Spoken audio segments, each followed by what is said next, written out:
మీరు 14-19లోనే అసెంబ్లీలో ఇదివరకు తీర్మానం చేసి పంపించారు. అది ఏమైందండి? మళ్ళీ ఇప్పుడు తీర్మానం అంటున్నారే. 3 రాజధాని బిల్లు విరమించారు. విరమించిన తర్వాత మీరు అధికారంలోకి వచ్చారు కదా, అధికారంలోకి వచ్చిన తర్వాత దాదాపు 2 సంవత్సరాలు అవుతుంటే ఇప్పుడు దాకా గెజెట్ ఎందుకు రాలేదండి? అమరావతికి పిన్ కోడ్ ఎందుకు రాలేదు?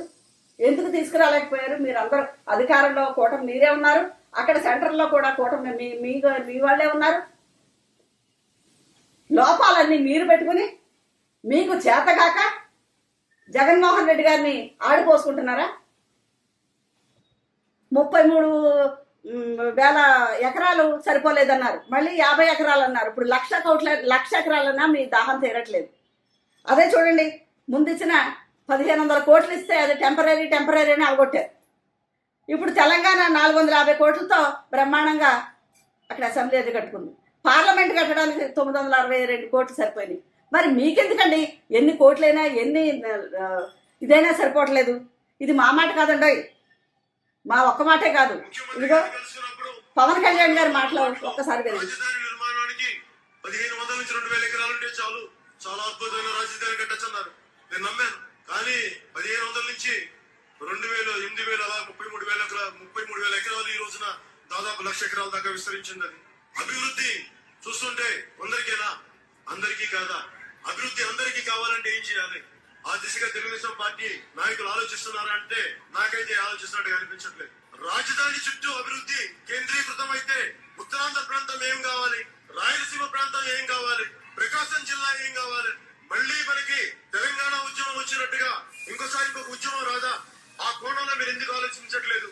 ఎందుకు మీరు నిర్లక్ష్యం వహిస్తున్నారు? మన క్యాపిటల్ విషయంలో కూడా ఇది ఇంక్లూజివ్ క్యాపిటల్ కాదు, ఎక్స్క్లూజివ్ గా కొద్ది మంది కోసమే, లేదంటే తెలుగుదేశం పార్టీ అఫిలియేటెడ్ క్యాపిటల్ లా ఉంది తప్ప ఉత్తరాంధ్ర నుంచి వచ్చే అక్కడ ప్రజలకి ఇక్కడ క్యాపిటల్ లో రావాలంటే ఎలా స్థిరపడతారు? ఇక్కడ రాయలసీమ ప్రాంత వాసులు రావాలంటే ఇక్కడ ఎలా స్థిరపడతారు? అలాగే ప్రతి జిల్లాల నుంచి అన్ని వర్గాల నుంచి అమరావతిలో స్థిరపడాలంటే ఏవేవి ఇయర్ మార్క్ చేశారా?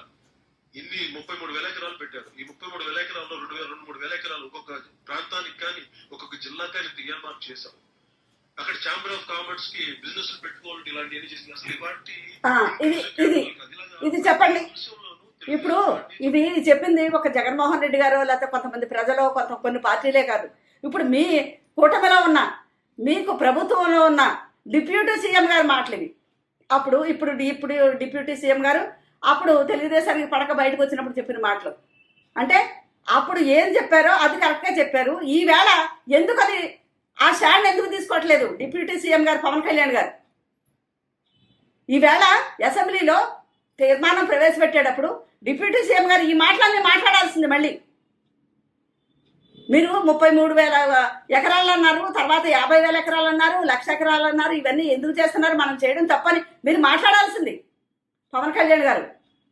అధికారం లేకపోతే ఒకలాగా, అధికారంలో మీతో అంతగా అయితే ఒకలాగా మాట్లాడటం కాదు.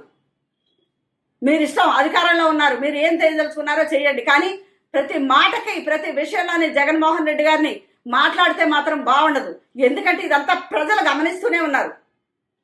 సాక్షాత్ ముఖ్యమంత్రిని మాజీ ముఖ్యమంత్రిని పట్టుకుని దుర్మార్గుడు అని అసెంబ్లీలో మాట్లాడగలిగిన మిమ్మల్ని ఇంక ఏమనాలో అర్థం అవట్లేదు. ఇవన్నిటికీ ఖచ్చితంగా ప్రజలు బుద్ధి చెప్తారు. మీరు వేచి చూస్తూ ఉండండి.